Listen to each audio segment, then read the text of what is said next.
Bom, olá a todos e todas. Vamos falar um pouquinho hoje sobre o planejamento, especificamente a questão do plano de aula, né? Como é que a gente elabora e pensa num plano de aula na educação de jovens e adultos.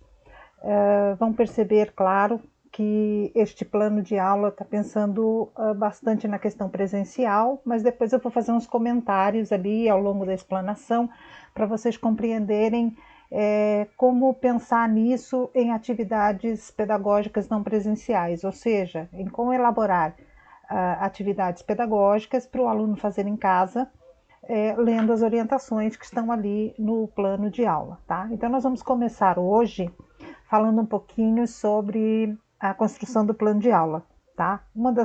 Vou elencar aqui alguns pontos, né, que me parecem bastante importantes, né, que a gente tem que levar em consideração algumas etapas quando a gente pensa num aluno de educação de jovens e adultos, né? Nós já falamos bastante nas outras aulas a respeito disso, mas é sempre bom lembrar, tá? Então, uma primeira coisa, quem é o meu aluno? Né, eu preciso compreender o perfil desse aluno. Vocês tiveram uma aula com a professora Débora a respeito disso, muito interessante, e até vocês fizeram contribuições muito bacanas, né? Um outro ponto importante para pensar no plano de aula, o que eu vou fazer, o que eu vou trabalhar com esse meu aluno, é pensar na questão dos interesses dele, e associar esses interesses às necessidades, né? Então, eu preciso conhecer interesses, necessidades dos alunos, compreender como é que eu articulo interesses e necessidades, né? Como é que eu articulo competências e habilidades depois de reconhecer esses interesses e habilidades, né? E efetivamente depois o plano de aula pensando em todas essas questões, tá? Então, vamos lá. Então, a primeira pergunta é muito importante, e essa pergunta ela deve nortear o início de um semestre letivo, de um ano letivo com esse público, né? Então, a primeira coisa que se deve fazer numa reunião de professores, numa reunião de planejamento, é quem é o meu aluno, né? Na realidade, essa pergunta norteia os primeiros passos do planejamento, mas eu devo o tempo todo ter essa questão em mente. Quem é o meu aluno? Porque quanto mais eu convivo com ele, mais eu vou reconhecendo, mais eu vou percebendo quem ele é, porque mais ele vai se manifestando para mim, tá? Então, nós sabemos que o nosso aluno da EJA, da Educação de Jovens e Adultos, e especificamente aqui nós estamos falando de nível 1 e nível 2, que são aqueles alunos que estão no processo de alfabetização, pelas fotos ilustrativas aí, vocês podem ver que há uma mescla, né, considerável de idades, né, nas classes, nas turmas de alunos de educação de jovens e adultos, né? E essa mescla, ela deve ser levada em consideração. Eu tenho pessoas de várias origens, de várias faixas etárias, né, com interesses diversos e necessidades diversas, para as quais a gente deve estar muito atento, né, para poder elaborar, então, atividades pedagógicas que efetivamente contribuam para a transformação da vida dessas pessoas, né? Então, como vocês podem ver aí pelas fotos, nós temos alunos com características comuns, né, que é o ir até a EJA, ou seja, não seguiram, né, o processo de educação regular, ao ponto de terminar essa educação regular, e muitos nem conseguiram frequentar essa educação regular, né? Então, são movidos por esse interesse comum, que é adquirir a formação escolar, né? Eu coloquei aqui para finalizar uma foto que eu gosto muito, que foi de uma socialização de estágio de EJA que a gente fez na Faculdade Municipal de Palhoça, e vocês veem que tem aí um grande grupo que é composto pelas estagiárias que fizeram o estágio lá em Educação de Jovens e Adultos, no Reinaldo Weingartner, né?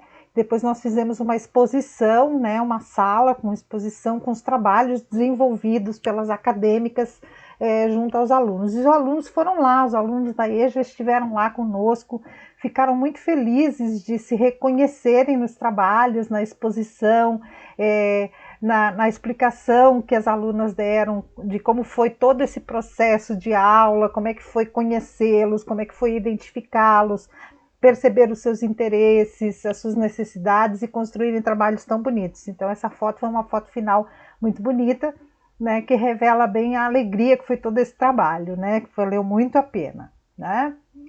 Bom, então a primeira coisa que é preciso fazer é tentar elaborar um diagnóstico da realidade do aluno de EJA, né? Então, quem são os sujeitos e atores da EJA? Vamos pensar? Então, eu coloco essas questões aqui e elas servem para nortear esse trabalho de planejamento, né? Porque não faz sentido a gente planejar sem pensar nesses sujeitos, né? Então, nós temos os alunos, por exemplo, como sujeitos e atores da EJA. Então, quem são os seus alunos? Que necessidade eles têm? O que eles estão buscando?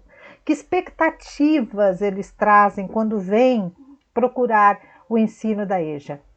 Como se sentem enquanto indivíduos sociais? Que problemas se podem identificar no seu entorno? Ou seja, quais são as dificuldades que eles sentem ao perceberem o seu papel de cidadão, né? Quais são as dificuldades de aprendizagem que eles vão revelando, né? Então, como eu disse para vocês, essa pergunta de quem é o meu aluno, de eu tentar identificar quem ele é, ela deve me acompanhar ao longo de todo o processo, né? Porque, por exemplo, as dificuldades da aprendizagem eu vou identificando conforme o processo de ensino-aprendizagem, né? Então, é muito importante que se elaborem roteiros para rodas de conversa com os alunos, para poder deixá-los à vontade, para que eles possam se dar a conhecer, né? Para que a gente possa conhecê-los, eles possam nos conhecer e perceber que nós estamos ali estreitando laços, né? Estreitando laços de parceria para que eles, enfim, progridam na sua formação, né? Quando eu penso em interesses e habilidades, né, em que a gente está pensando exatamente? Então, vocês reparem que estes itens que eu coloquei aqui, apenas como exemplo, que há muitos outros que vão surgindo depois nas rodas da conversa, na necessidade de repetir essas rodas de conversa em alguns momentos, né? Por exemplo, eles buscam elevar o grau de escolaridade, né? Eles buscam aprimorar os conhecimentos da profissão. Eles buscam desenvolver atividades do cotidiano com mais competência. Eles desejam, por exemplo, sentir-se mais incluídos na vida social e cidadã. Eles buscam, no fundo, adquirir autonomia para uma série de papéis que eles vão desempenhando ao longo da sua vida. Então, há muitas outras coisas, claro, que eu poderia ter colocado aqui, mas com certeza interesses e necessidades estão dialogando nestes itens, né? E em muitos outros que pela conversa a gente vai acabar descobrindo, não é mesmo? Tá? Bom, como é que eu articulo interesses e necessidades? E por que é importante articular interesses e necessidades, né? Porque com certeza os alunos, quando vão para buscar o ensino da EJA, eles são movidos por alguma coisa que eles sentem que não tem, né? Por exemplo, não sabem ler, não sabem identificar preços, não sabem preencher uma ficha de emprego, não sabem como responder a determinados apelos sociais da sua vida cotidiana, não sabem identificar uma série de coisas que fazem parte do nosso cotidiano e que para nós parecem muito simples, mas para eles é uma coisa totalmente obscura, porque depende da capacidade de ler, da capacidade de escrever, da capacidade de calcular, né? E muitas vezes também dependem do repertório que eles tenham de conhecimentos ou não, não é? Então, veja bem, quem é que vai fazer esse papel mediador entre os interesses e as necessidades e articular, né, as relações em sala de aula de modo que eles possam juntar os interesses e as necessidades no seu processo de ensino-aprendizagem, de modo que a aprendizagem faça sentido.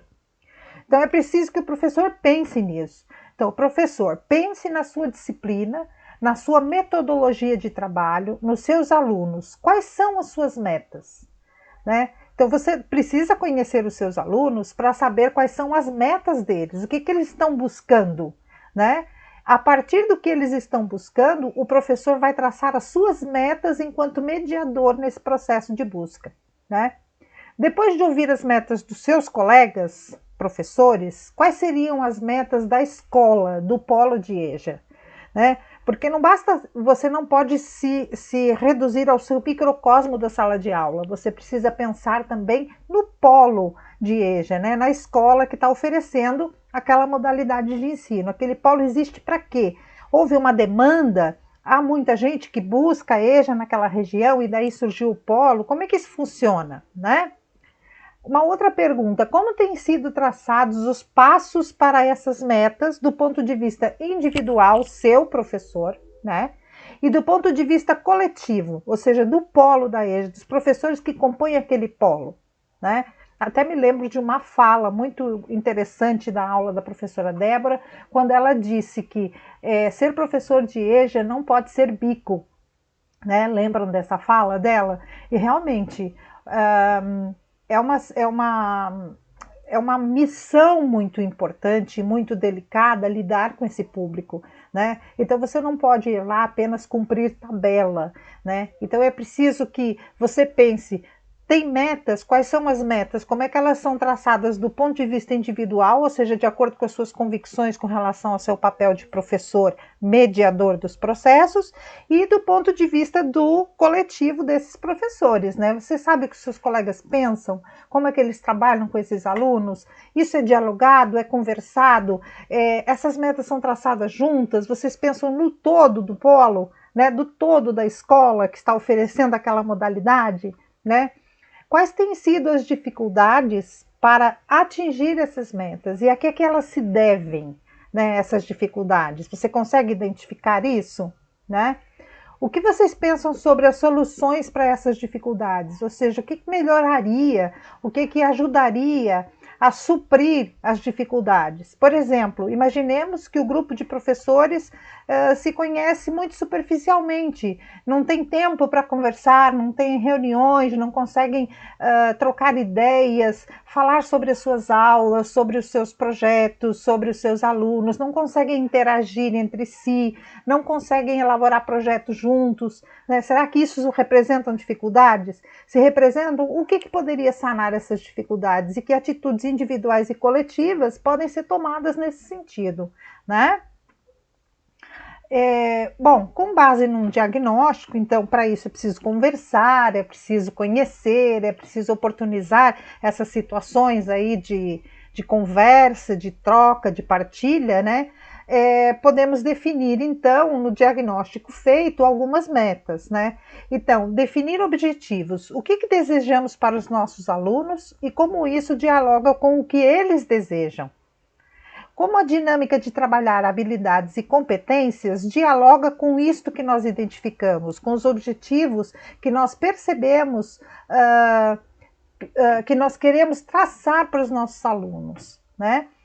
É preciso definir estratégias e recursos de ensino, porque com certeza, quando eu conheço o meu aluno, quando eu vejo as suas particularidades de aluno da EJA e que eu sei quais são os seus interesses, sei quais são as suas necessidades, eu preciso definir estratégias e recursos de ensino que com certeza são peculiares àquele grupo, né? E que não são, com certeza, uma repetição ou um copia e cola de recursos e estratégias que são usados no ensino regular, certo? Quais serão os melhores instrumentos de avaliação, né? De acordo com os objetivos de aprendizagem e os percursos traçados. Isso quer dizer o quê? Volto a falar da questão do copia e cola de outras estratégias que eu usei em outras circunstâncias com outro tipo de público, né?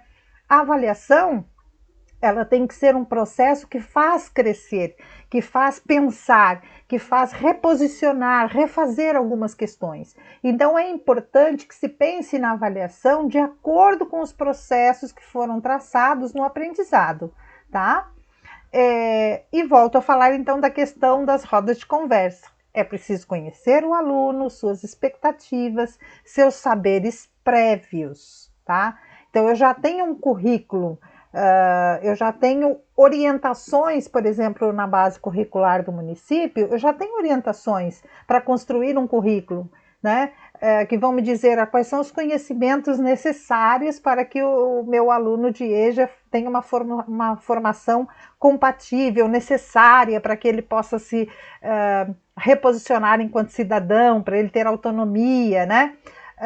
Eu preciso adaptar temas e abordagens, e para isso eu preciso conhecer o meu aluno. E quando eu falo ali da questão de conhecer o aluno e procurar saber quais são os seus conhecimentos prévios, em EJA isso faz todo sentido.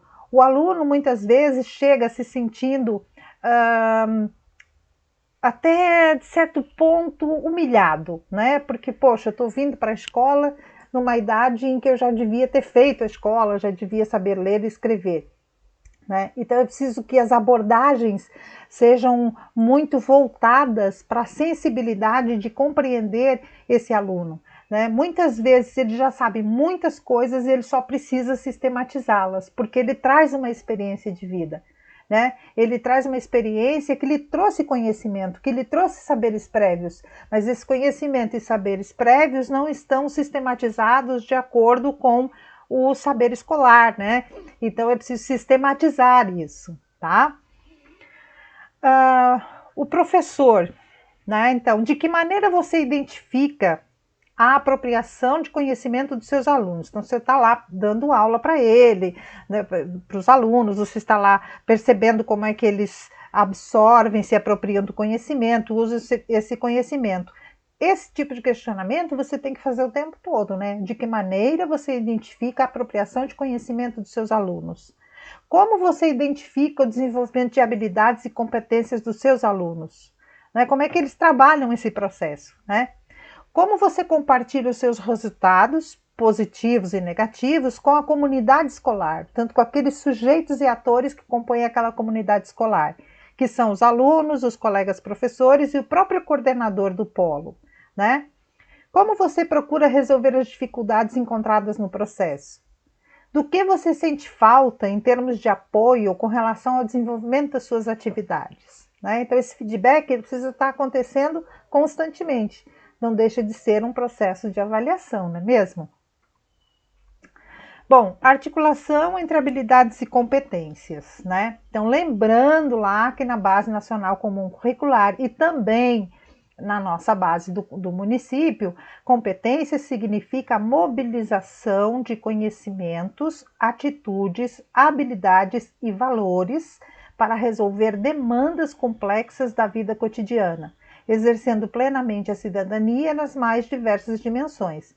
Então, tem tudo a ver com aquela suposta lista de itens que eu coloquei ali sobre quais são os interesses e necessidades desses alunos, né?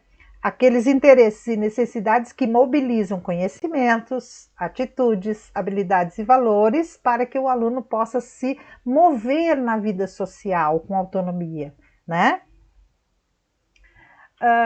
As habilidades, que também é um conceito que está na nossa base e na Base Nacional Comum Curricular, são os direitos de aprendizagem relativos a diversos objetos de conhecimento, que são os conteúdos, conceitos e processos, que os alunos devem desenvolver ao longo da educação básica, ou seja, da educação infantil ao ensino médio, e que também são direitos de aprendizagem dos alunos da EJA. Agora, veja bem, enquanto os alunos da educação básica, do ensino regular, eles têm um tempo maior, né, que acompanha o seu desenvolvimento por faixa etária, né, o seu desenvolvimento motor, o seu desenvolvimento cognitivo, nós temos um público na EJA em que é preciso saber exatamente o que são esses direitos de aprendizagem, né?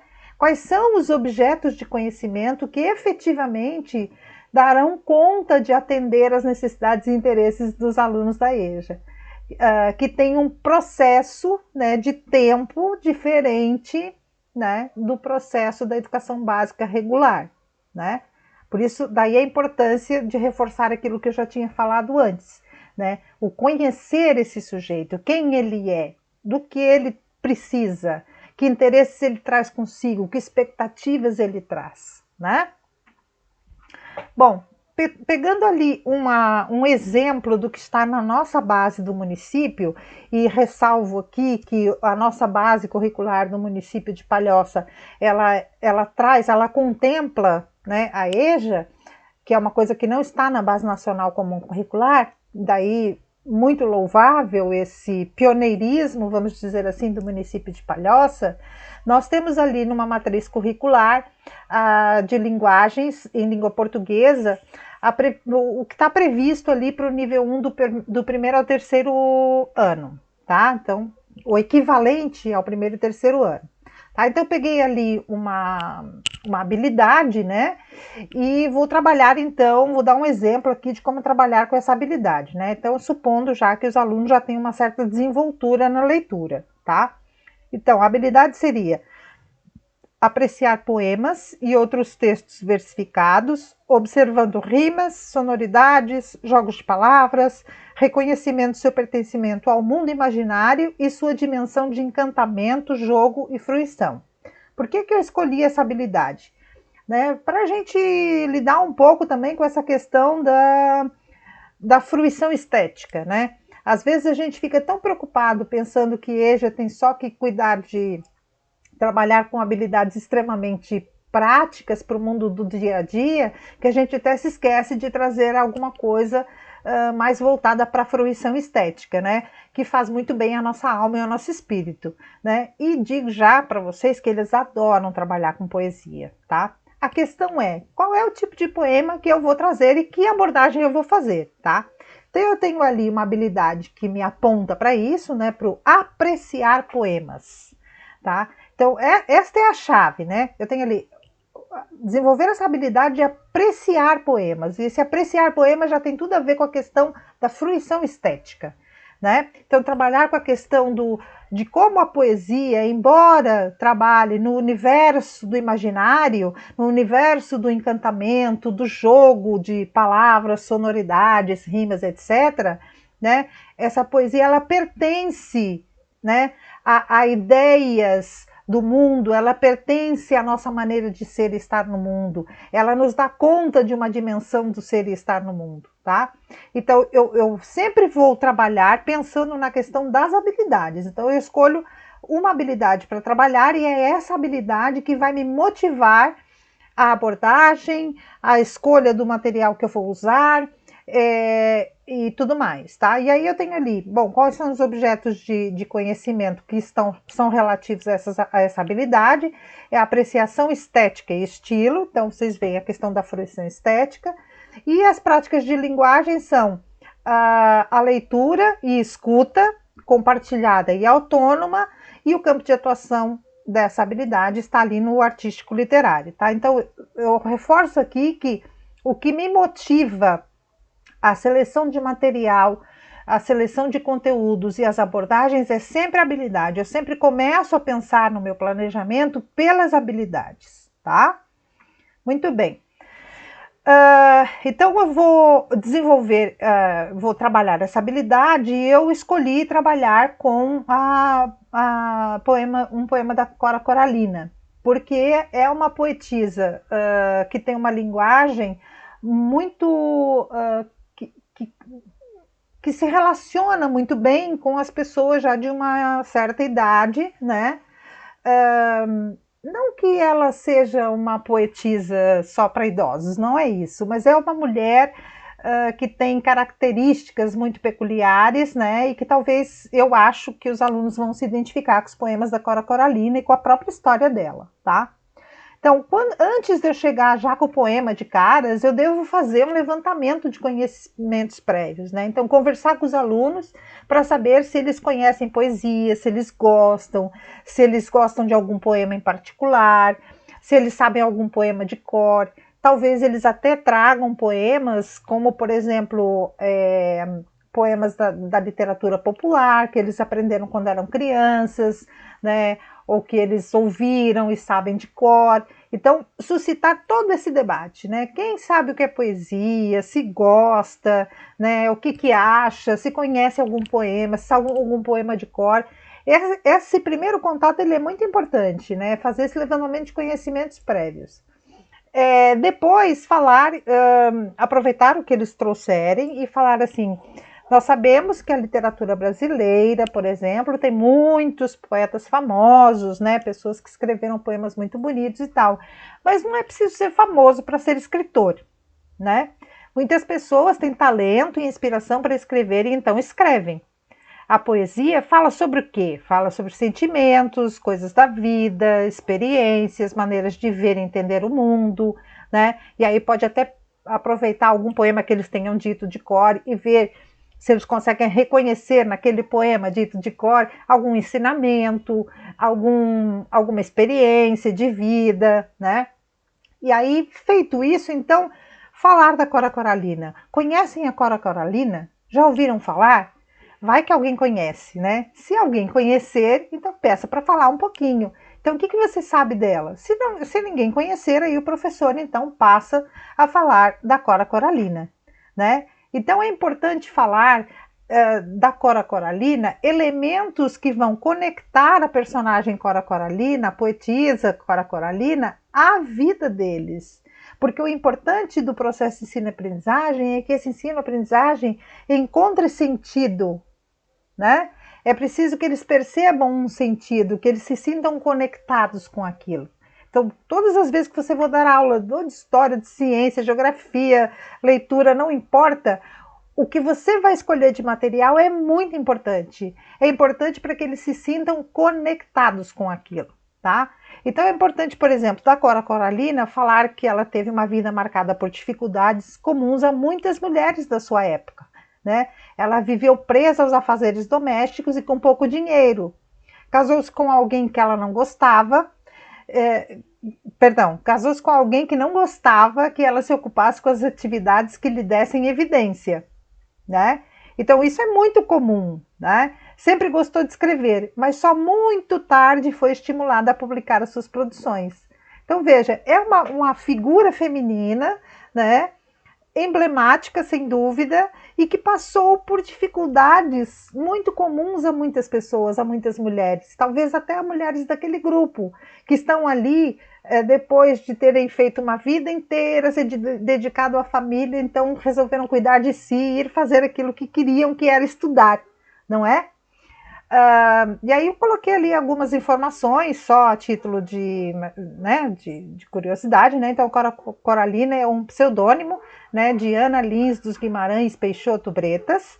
Foi uma poetisa e contista brasileira, considerada uma das mais importantes escritoras brasileiras. Ela teve seu primeiro livro publicado em junho de 1965, quando já tinha quase 76 anos de idade, apesar de escrever seus versos desde a adolescência. E aí vocês vejam que coisa interessante de explorar com esses alunos da EJA, que estão ali em busca de um sonho, né? de alcançar algo que eles sempre quiseram, que é se sentir mais senhores de si, porque sabem ler, porque sabem escrever, né? Então mostrar como é importante não desistir desses sonhos, né? Então a Cora Coralina é uma poetisa que vale a pena trazer para a aula, porque ela tem tudo a ver com o perfil daqueles alunos, né? E aí escolhi um poema, né, que achei que tinha a ver com os meus alunos da EJA. Se eu estivesse em sala de aula, eu talvez projetasse esse poema, né, na lousa, ou escrevesse, ou levava já pronto numa folha de papel pardo grande, com letras, escreveria provavelmente em caixa alta, que não é o caso aqui, né, e leria tranquilamente, devagar, apontando com o dedo, como se faz quando a gente está alfabetizando, né? Essa ação ela deve ser feita mais de uma vez para que todos os alunos possam entrar em contato com o texto, tá? Então eu vou ler o poema para vocês, que é maravilhoso. Ajuntei todas as pedras que vieram sobre mim. Levantei uma escada muito alta e no alto subi. Uma estrada, um leito, uma casa, um companheiro, tudo de pedra. Entre pedras cresceu a minha poesia, minha vida, quebrando pedras e plantando flores. Entre pedras que me esmagavam, levantei a pedra rude de meus versos. Cora Coralina. É maravilhoso, não é, gente? E olha como ele é um poema que dialoga tão de perto com provavelmente muitas experiências das pessoas que estão ali na sala de aula, não é? Feita a leitura, né? Então perguntar para eles, conversar com eles, se eles gostaram, se acharam bonito, deixá-los falar a respeito, né? Perguntar o que chamou mais atenção no texto apresentado. Fazer uma lista de palavras que estejam relacionadas ao que os alunos forem dizendo sobre o poema. Tá? E aí é um momento muito interessante de você, num determinado ponto da lousa, ali do lado do poema, você dizer para eles, olha, eu vou anotar palavras das coisas que vocês estão dizendo, porque é para a gente ver que como vocês conhecem, como vocês perceberam, como vocês sentiram o poema, né? E aí você vai trabalhando com campos semânticos já indiretamente, né? Anota as palavras ali, né? E depois entrega uns cartões aos alunos para que eles escrevam uma palavra que resuma a ideia principal detectada no texto, o sentimento do texto, né? Por que você fez a lista de palavras? Para auxiliá-los, né? Então, aquelas palavras que eles que você vai tirando da fala deles, né? Elas podem auxiliá-los para que eles possam escolher uma daquelas, se tiverem dúvida, né? Ai, mas o que eu vou escrever? Que palavra que eu vou pôr aqui? Você olha quantas palavras eu recolhi da fala de vocês aqui, que no fundo são o resultado de como vocês sentiram o texto, né? E de repente vocês podem até escolher uma daqui para escrever, que vocês dizem, não, essa é a que eu acho que reflete mais o sentimento do texto, né? Para aqueles alunos que têm dificuldade de escrever, o professor deve auxiliar, claro, né? Aí repetimos a leitura do texto depois disso, todo mundo vai escrever, vai falar, eu escolhi essa e tal, né? Podem dizer por que escolheram aquela palavra, né? Reparem que, claro, este plano de aula que eu estou colocando aqui dá para mais de uma aula, com certeza, né? Então, repete-se a leitura, né? Apontando, né? Porque para reforçar a questão da leitura e tal. Perguntar aos alunos se o que foi colocado na lista de palavras, tanto das deles, porque você pode apagar aquela lista que você fez e depois colocar na lousa só as que eles escreveram, né? E aí você perguntar aos alunos se o que foi colocado na lista de palavras é pertinente ao texto, ou seja, se combina com aquele texto, se faz sentido, ou se é preciso acrescentar outras palavras. E aí você vai ampliando o vocabulário deles também, né? Depois você pode solicitar um trabalho em grupo, dividir os alunos em duplas, que funciona melhor, né? Ou trios no máximo. Entrega uma cópia do poema em caixa alta, né? Sempre para pensar que fica mais fácil por enquanto para eles lerem. E a tarefa que eles têm é encontrar e grifar palavras que o aluno já sabe ler, inclusive a palavra pedra, que aparece várias vezes no texto, né? Pedir para explicar como é que eles fizeram para encontrar a palavra pedra, né? Depois tem um outro momento, pode ser uma outra aula, dando uma sequência, portanto isso aqui seria mais uma sequência didática, vamos dizer assim, porque eu tenho várias coisas para trabalhar com eles aqui, né? Isso são só ideias, né? Eu posso pegar um trechinho ali do poema e dizer assim, ajuntei todas as pedras que vieram sobre mim. Porque lá no poema, ela vai falar disso, ela diz assim, o que ela fez com todas as pedras, com todas as dificuldades pelas quais ela passou, né? Ela juntou tudo sobre ela, né? Perguntar a que pedras Cora Coralina pode estar se referindo. Provavelmente eles vão compreender lá a questão do casamento, que não foi fácil, enfim, uma série de coisas que eles podem identificar no texto, porque o texto já foi lido novamente, já está com eles, vocês já trabalharam uma, duas, três aulas com aquele texto, né? Anotar as respostas e ampliar a discussão apontando para outras questões, né? Então, que pedras costumam cair sobre as pessoas ao longo da vida? Né? É um momento muito bacana, que pode gerar até uma outra atividade no futuro, que é, de repente, arriscar que eles escrevam um pequeno texto sobre os percalços da vida deles. Né? Que pedras costumam cair sobre os brasileiros ao longo da vida? Né? Então, aqui, meu Deus, dá um mar de opções, de coisas para você fazer. Né? A palavra pedra, então, pedir aos alunos que escrevam a palavra pedra e associem outras que representam as pedras ao longo das suas vidas. né? E aí você continua trabalhando com aquela ideia dos campos semânticos, né?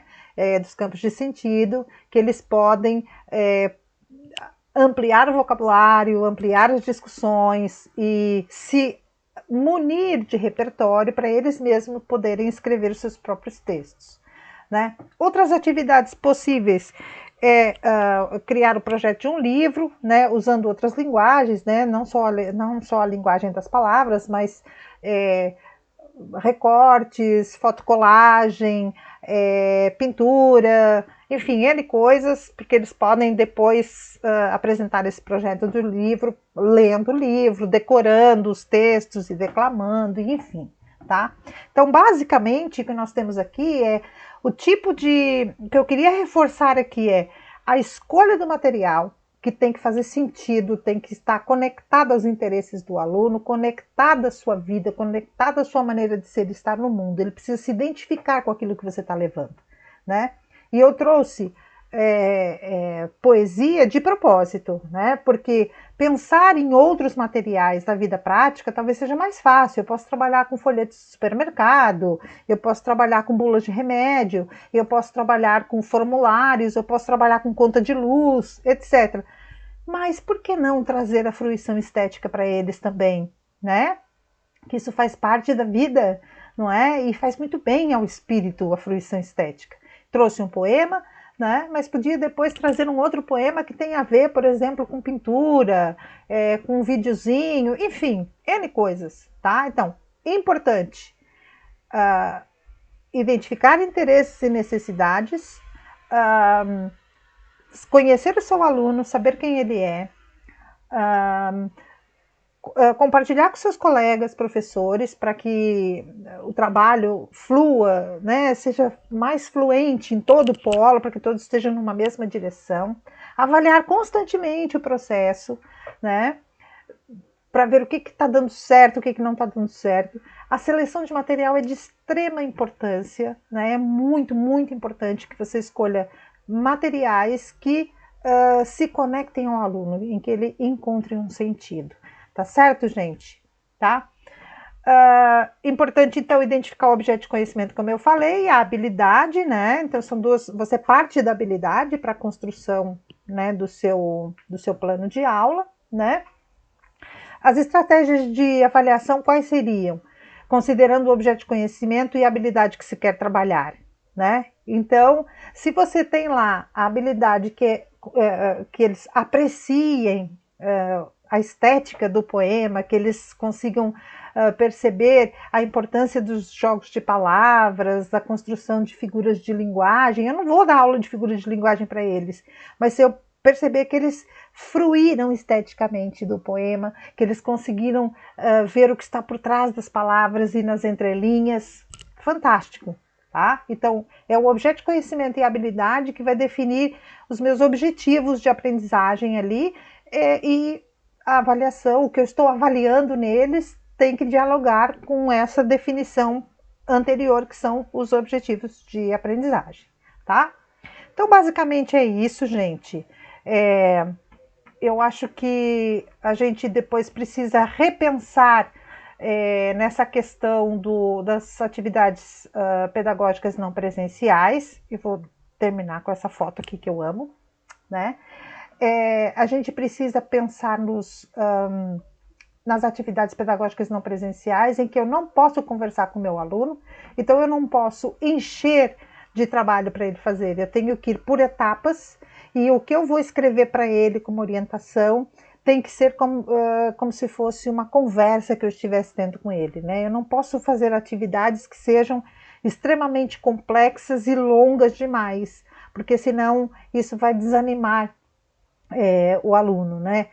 E eu tenho sempre que levar em consideração que eu não estou ali com ele, né? Eu não estou ali do lado dele, eu não estou ali conversando com ele, né? Então eu tenho que criar atividades, promover o desenvolvimento de atividades em que ele se sinta seguro e que ele sinta que é capaz de fazer, né? As orientações que eu vou colocar ali, que constituem a abordagem, né, daquele objeto de conhecimento que eu vou trabalhar, né? Tem que ser como se fosse uma conversa com eles, não pode ser extremamente técnico, né? Então, basicamente é isso, gente. Eu vou terminando por aqui, deixando um abraço grande a todos e me colocando à disposição para a gente continuar trocando ideias, tá bem? Um beijo a todos e bom trabalho.